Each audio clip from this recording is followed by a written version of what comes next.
Before we begin, find a comfortable place to sit. Pour yourself something warm, your coffee, your tea, whatever feels like comfort to you right now. And if you can, let the world be quiet for just a little while. What you are about to hear is not just a story. It is a mirror, and there is a good chance that somewhere in these pages, you are going to see yourself. This is The Lost Woman, a Christian storybook about the quiet, invisible journey of losing yourself inside the roles you love, about motherhood and marriage and giving and serving and somehow, somewhere along the way, forgetting who you are beneath all of it. This is for the woman who is tired but doesn't know how to stop. For the woman who loves her family deeply and still feels like something is missing. For the woman who has been performing okay for so long that she's forgotten what it feels like to actually be okay. This story is for you. So settle in, breathe. You are safe here. This is Sacred and Seen, where women come to be seen. Let's begin. One morning, she stood before the bathroom mirror, not because she was getting ready, not because she was checking her hair. She wasn't rushing to be somewhere or fixing herself up for anyone else. She stood there because something felt different. Something had shifted, not overnight, but over years. And this particular morning, she could no longer ignore it. She looked at the woman staring back at her. The same dark, curly hair, the same eyes, the same face she had known her whole life. And yet, something was off. The woman in the reflection looked familiar, the way an old photograph looks familiar, like someone you recognize but can no longer quite place, like someone she used to know. She stood there longer than she meant to, one hand resting on the edge of the sink, the candle flickering softly on the counter, the morning quiet around her. And for the first time in a long time, she asked herself a question she hadn't known she was carrying. Who is that woman? She saw a wife. She saw a mother. She saw a woman who'd spent her days, every single one of them, caring for everyone else. She woke up for them. She planned for them. She cooked and cleaned and carried and comforted, all for them. And she did it with love. She truly did. But beneath all those roles, beneath the titles and the responsibilities and the never-ending lists, she struggled to remember herself. Not the version of her that existed for others, but the version that existed simply because she was alive. Who was she now? Beyond what she did for everyone else? Beyond what they needed from her? She sat at the kitchen table that morning, with her coffee going cold in her hands, the children's drawings stuck to the fridge, the journal open in front of her. And she stared out the window at the light coming through, golden and quiet and unhurried. And she let the question sit there. Who am I, really? She didn't have an answer yet, but the fact that she was finally asking, that was the beginning of something. Before the marriage, before the children, before everyone needed something from her. There was another version of her. She could almost see her now, standing in a field somewhere, hair loose and wild in the wind, holding a book close to her chest, eyes lifted toward a horizon that felt wide open and full of possibility. That woman had dreams, real ones. Not someday dreams tucked into the back of a drawer, but tense dreams that lit up her whole face when she talked about them. She had ideas. She had adventures she wanted to take. She had a future she had imagined in careful, hopeful detail. She was someone before she became someone's. She was someone before the roles arrived and rearranged everything. That woman didn't disappear all at once. She didn't vanish dramatically in a single moment. She just faded, slowly, quietly, the way the light fades at the end of a long day. Not suddenly, but gradually, until you look up and realize the sky has gone dark without you noticing. She looked out the window now at that same horizon and wondered if that woman was still out there somewhere, waiting, patient, still holding the book, still dreaming, before the schedules, before the laundry, before the endless lists that ran through her mind from the moment she opened her eyes until the moment she finally closed them at night, before the little voices called her name from every room. Mom, Mama, Mommy, Mom. Before she became the answer to everyone's questions and the solution to everyone's problems. There were quiet mornings, unhurried afternoons, mornings where she sat with her coffee while it was still hot, afternoons where time moved slowly and she moved with it, moments that belonged only to her, not borrowed, not stolen, not squeezed into 5 minutes between one need and the next. She didn't know then how precious those moments were. She didn't know how easy it would become to give every piece of herself away, one small sacrifice at a time, one yes when she meant no, one more hour, one more task, one more piece of herself handed over so quietly she didn't even hear it go. And somehow, without meaning to, she'd given so much away that she wasn't sure what was left. She didn't lose herself overnight. There was no single moment, no dramatic goodbye, no clear line she could point to and say, there, that's where it happened. That's where I stopped being me. It happened quietly, a dream postponed, just until things slow down, she told herself. A hobby forgotten. There's no time right now. A book left unfinished on the nightstand for months, then years. A prayer interrupted before it even really began. One small piece at a time. And each piece seemed so small on its own, so reasonable to set down, so easy to come back to later. But later had a way of becoming never. And the pieces added up. And the woman she used to be, the one who dreamed and created and prayed and wondered, felt farther away than she'd realized. She didn't even notice it happening. That was the thing that surprised her most looking back. She hadn't felt herself drift.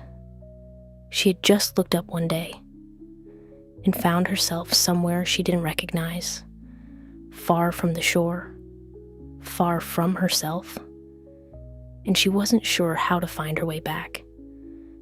By the time everyone else's needs were met, there was often nothing left.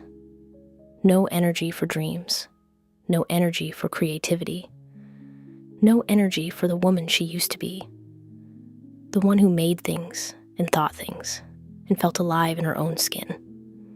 Morning became afternoon, afternoon became evening, and evening became survival. Just get through the day, just make it to bedtime, just hold it together one more time. She wasn't lazy. She needs to hear that, and maybe you need to hear it too. She wasn't failing.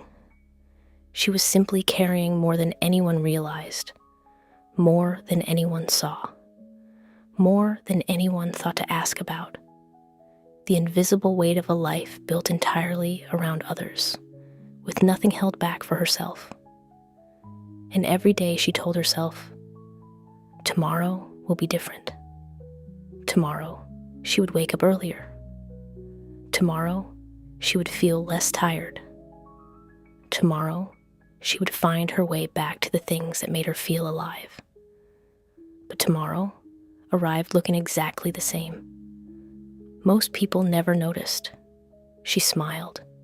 She showed up. She volunteered. She served. She laughed when she was supposed to laugh and said the right things at the right moments. She stood in the church foyer on Sunday mornings, holding her Bible and her children, and she looked by all appearances like a woman who had it together. She said she was fine, because it felt easier than explaining the truth. And the truth was difficult to put into words, because nothing was wrong, not really. The children were healthy, the marriage was standing, the bills were paid. She had every reason to be grateful, and she was, truly. Yet something felt missing, some essential piece of herself that she couldn't name, some quiet part of her that had gone silent somewhere along the way. So she became very good at looking like she had everything together. She practiced it, perfected it, wore it like armor every time she walked out the door. Even on the days she felt completely lost, especially on those days. One quiet moment, one honest breath, one question she had been avoiding for far too long. She was sitting by the window in the evening, the house finally still, a cup of something warm in her hands, a candle burning low on the table, her journal open beside her, the cross on the wall watching over her in the soft lamplight. And the question came, not out loud.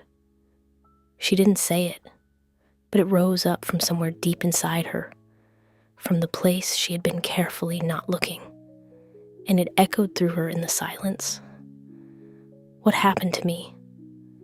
Not said with anger, not said with despair, just said with honesty. The quiet, aching honesty of a woman who had finally stopped long enough to feel the full weight of what she had been carrying. And in that moment, something shifted. Not everything, not all at once. The laundry was still there. The lists were still there. The needs were still there. But something shifted. Not everything, but enough. Enough to begin. There were moments she caught a glimpse of herself in the mirror, in an old memory that surfaced unexpectedly, in a song she hadn't heard in years that came through the speakers and stopped her mid-step, or in a quiet moment, rare and precious, when the house was finally still and she had a breath of space to simply be. And it stopped her in her tracks, because she didn't just miss what she used to do, the things she used to make, the places she used to go, the life she used to have before everything changed. She missed who she used to be, not the version the world needed, not the version everyone depended on, not the capable, reliable, always available woman who showed up for everyone else, but the version that was joyful, hopeful, creative, and free. The version that laughed easily without needing permission. The version that dreamed without apology. And in those moments, those quiet, catching glimpses, she felt a grief she couldn't quite explain. A mourning for a woman who was still alive but had somehow gone missing. She found a photograph from a time before the endless to-do lists, before the packed schedules, before the constant demands that shaped every hour of every day. A time when her eyes sparkled differently, when she felt alive, when she believed her dreams mattered, when she hadn't yet learned to put herself last on every list. She stared at that photograph longer than she expected, not out of vanity, not out of sadness exactly, but out of recognition. The deep, quiet recognition of seeing someone you love after a long time apart. She missed her, more than she had ever admitted to anyone, including herself. And holding that small photograph in her hands, in the warm glow of the lamp, the candle burning beside her, she made a quiet, unspoken promise. I'm going to find my way back to you. The guilt showed up when she rested. The guilt showed up when she said no. The guilt showed up when she needed help, when she dared to be human, dared to have limits, dared to admit that she could not be everything to everyone at every moment without cost. It whispered things that sounded a lot like truth, but weren't. You should be doing more. It said this while she sat still for 5 minutes. They need you. It said this while she tried to sleep. Other moms handle this better. It said this in the quiet moments when comparison slipped in through the back door. And so she pushed through when her body begged her to stop. She got back up when everything in her wanted to rest. She silenced her needs again and again when her soul begged to be heard. She wore guilt like a badge she never asked for, carried it everywhere she went. Let it be the measuring stick for every choice, every rest, every moment she tried to reclaim for herself. But guilt was never meant to be her guide. It was never meant to be the voice she listened to most. She just hadn't learned that yet. Good mothers don't get tired. Good mothers don't need breaks. Good mothers don't feel overwhelmed. Good mothers don't put themselves first. Those were the rules she was taught, spoken and unspoken, absorbed from the world around her before she even had the language to question them. She believed them. She tried with everything she had to live by them. And so she swallowed every need. She buried every ache. She silenced every whisper inside her that said you matter too. Because admitting she was struggling felt like admitting she wasn't enough. She kept going, smiling, serving, sacrificing, and slowly disappearing. No one told her the rules were wrong. No one told her that a woman who pours from an empty cup isn't serving anyone well. That rest isn't selfishness. That needing help is not weakness. No one told her. So she kept going, and she kept disappearing. The lie didn't sound evil. It never does. It sounded reasonable, responsible. It sounded like the kind of thing a mature, godly woman would believe about herself. The lie said, you just need to do more to be enough. The lie said, you just need to try harder to feel worthy. The lie said, you just need to be everything everyone needs. And then finally, you will have earned your place. And so, she believed it. For so long, she mistook the lie for truth. She ran after it. She rebuilt herself around it. She measured her days by how much she had done and felt the familiar shame on the days she hadn't done enough. But the heavier she carried it, the further she drifted. The further she drifted from the woman God created her to be. Not a woman who earns her worth through output, but a woman who already has worth because she belongs to Him. The lie promised approval. It promised the feeling of finally being enough. But it delivered only exhaustion. It didn't happen overnight. It happened in the layers. The early mornings before the house woke up. The late nights after everyone else was finally asleep. The invisible load. The mental catalog of everything that needed to happen and hadn't happened yet. The constant giving. The never-ending doing. The emotional carrying that no one saw and no one counted. She gave until there was nothing left. She poured until she ran completely dry. She smiled until her smile felt foreign on her face. Like a word repeated so many times it loses its meaning. She held it all together until her body finally said enough. And burnout became her new normal. Not a season to push through. It became the water she swam in, the air she breathed, the baseline from which every day began. And she had been there so long, she'd almost forgotten it wasn't supposed to feel this way. It didn't look like a breakdown. No shouting, no slammed doors, no dramatic moment that everyone around her could see and point to and understand. It looked like silence. It looked like zoning out in the middle of a conversation, going through the motions of the day, making lunches, answering questions, folding laundry, saying goodnight, and feeling absolutely nothing. It looked like sitting on the laundry room floor with a basket of clean clothes beside her and wondering, quietly and without drama, if there was more to life than just surviving it. It looked like staring at the ceiling in the dark and whispering words she'd never said out loud before. I can't keep doing this. It looked like the moment when her heart finally said what her mouth hadn't been allowed to say. I need help. I need me, not someone else. Not a better schedule or a cleaner house or a longer to-do list. She needed herself back. And for the first time, she was willing to admit it, not just to herself, but to God. That admission was the crack in the wall, and light always finds a crack. Martha was good.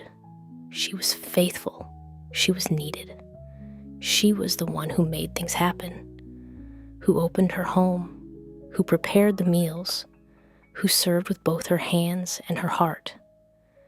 She carried the weight that no one else saw. She did what needed to be done without being asked. And when her sister sat at Jesus' feet, Martha stayed in the kitchen. She wasn't angry because she didn't love Jesus. She loved him deeply. That's why he was in her home. She was angry because she felt unseen, because she was working herself to the bone while it seemed like no one noticed. And she finally did what so many women are afraid to do. She said it out loud. Lord, don't you care? That question, raw and honest and born from exhaustion, didn't make Jesus love her less. He saw her. He saw all of it, the effort and the weariness and the heart behind the service and the longing beneath the frustration. But Jesus saw, and he still does. He sees you too. Mary chose the better part. Not because she did less, not because she was irresponsible or unbothered by the work that needed doing, but because she understood something Martha was still learning. That presence with Jesus is not a reward you earn after the work is done. It is the work. Mary listened. She learned. She lingered in his presence when everything else, the noise, the needs, the expectations of everyone around her, was calling for her attention. She didn't ignore her responsibilities. She just refused to let them replace her relationship. Mary knew who mattered most, and she chose him. Not when the house was clean, not when the to-do list was finished. She chose him while the work was still undone. She chose presence over pressure, and Jesus honored it. The world had given her many names: busy, reliable, strong, the one who holds it all together, the one you call when things need to get done. But none of those names filled her soul, so she went to the only place that never lies, the feet of Jesus. And there, in his presence, in the stillness and the candlelight, in the early morning quiet, she remembered who she truly is, not what she does, not how much she produces, not how well she performs or how consistently she shows up, not what she does, but whose she is. That is her identity. She is his, loved, chosen, seen, known, called by name before she ever called on his, held before she ever learned to hold others. She wrote it in her journal that night, like she was writing it for the first time. I am his. And that is enough.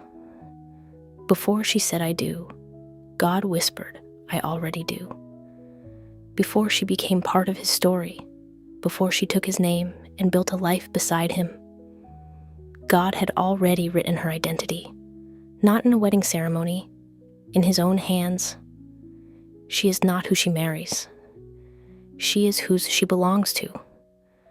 A woman who knows she is God's daughter first will love her husband differently, more freely, more fully, without needing him to be what only God can be for her. She doesn't need a man to complete her. She needs to remember the one who called her beloved long before anyone else did. Daughter first, always, and forever.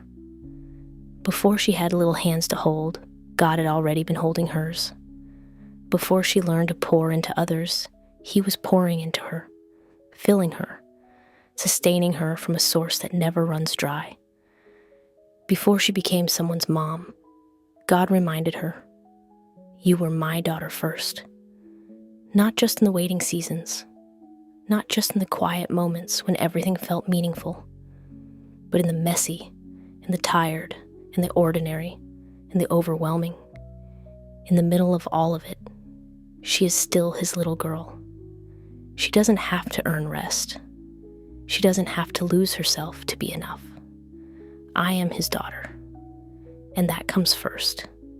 Before the to-do lists, before the endless needs, before she ran to fix and manage and carry and solve. God called her to something else first. He called her to rest in him. Before she became the one who serves, he called her the one who is loved.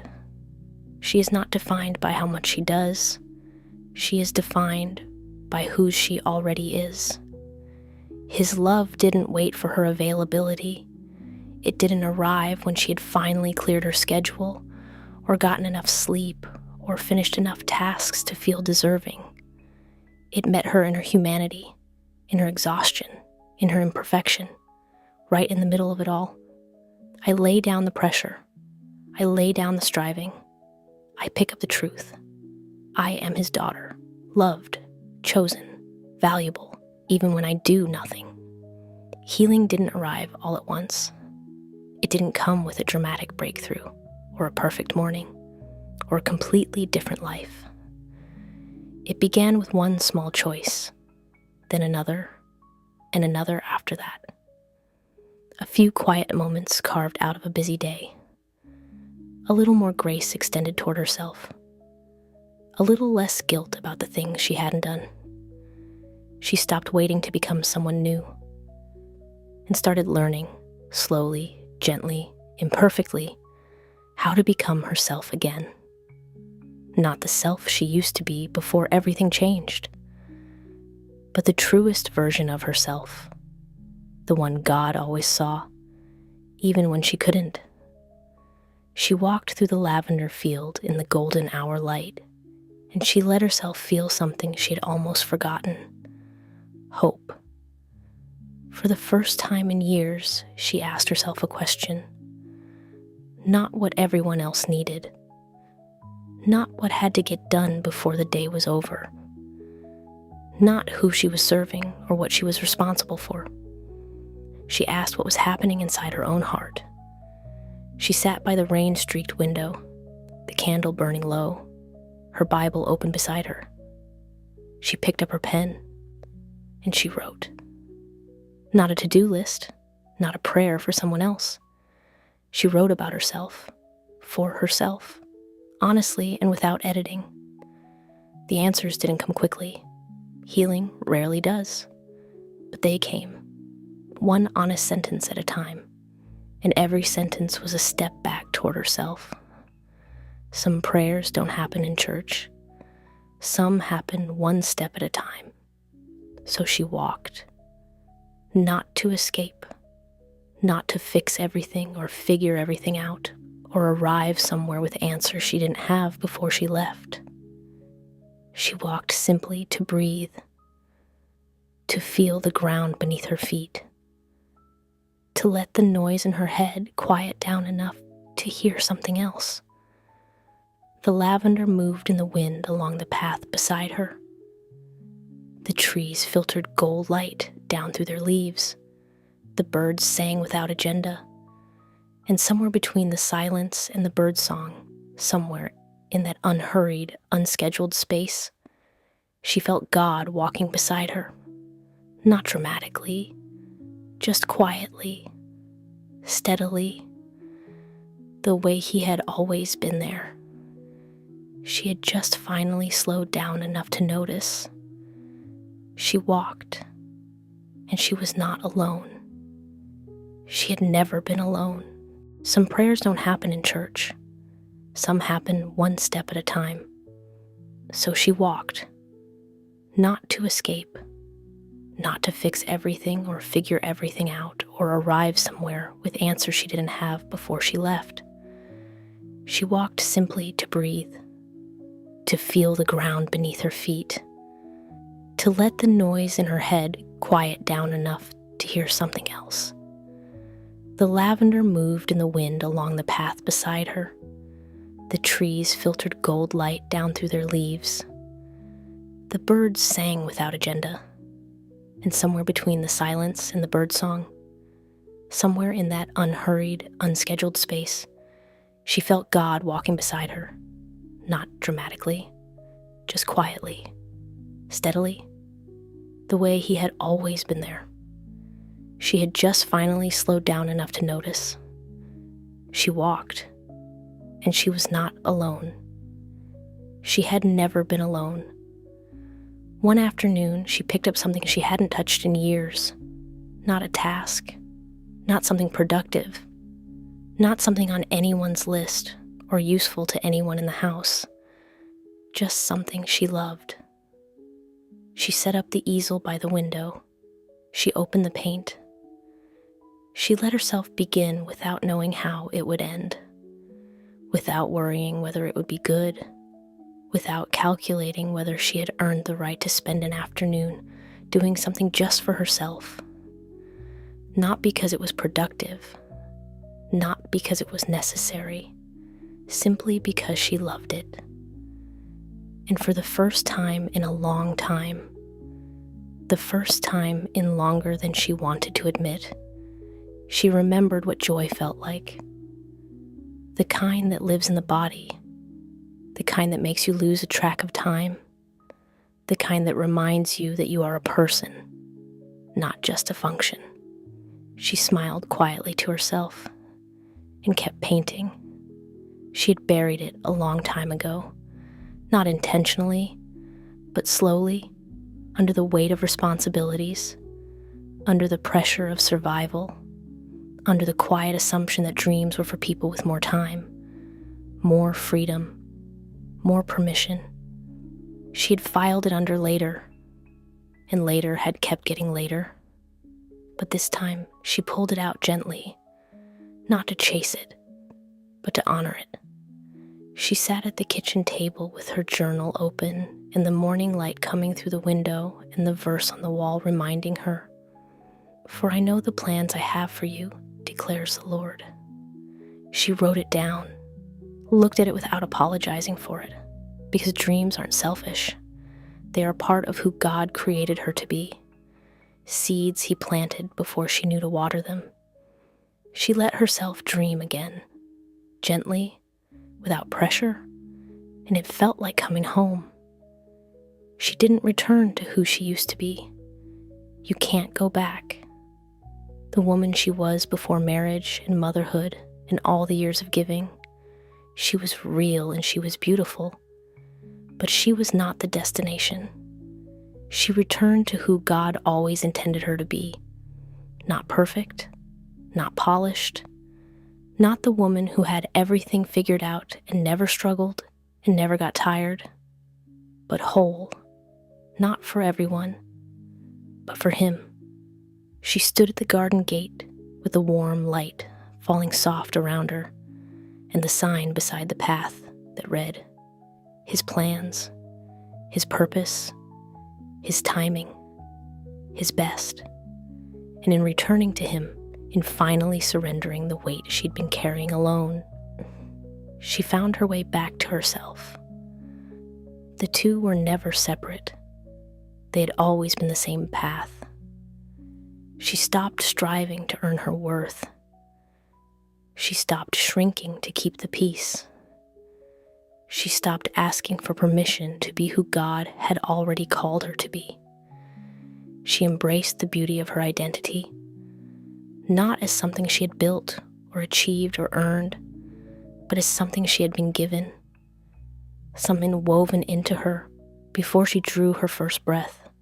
Beloved, chosen, forgiven, redeemed, called. She was becoming the woman God created, not in a grand transformation, not all at once, but in 100 small daily choices to believe what God said about her instead of what the guilt, the lie, and the exhaustion had tried to make her believe. She was becoming, and that was enough. The woman in the mirror had not disappeared. She had been there all along, beneath the exhaustion, beneath the expectations, beneath the fear and the guilt and the performance and the grief she couldn't name, waiting to be found again. And now she knew. She was never called to lose herself to love others. That was never the assignment. She was called to love others from the woman God created her to be, from her wholeness, from her fullness, from a place that was rooted in identity rather than emptiness, not perfect, not finished, not flawless, but whole. She stood in the lavender field with her Bible held close to her chest and the sun breaking through behind her and the wind moving through her hair, and she lifted her face to the sky. And for the first time in a very long time, she felt hope. What about you? Have you forgotten pieces of yourself too? Have you spent so much time caring for everyone else that you've stopped caring for the woman God created you to be? Maybe you've been carrying more than anyone realizes, more than you've ever said out loud, more than you've even admitted to yourself. Maybe you've been surviving for so long that you've forgotten what it feels like to truly live. But if her story taught us anything, it's this: you are not lost. You are still here.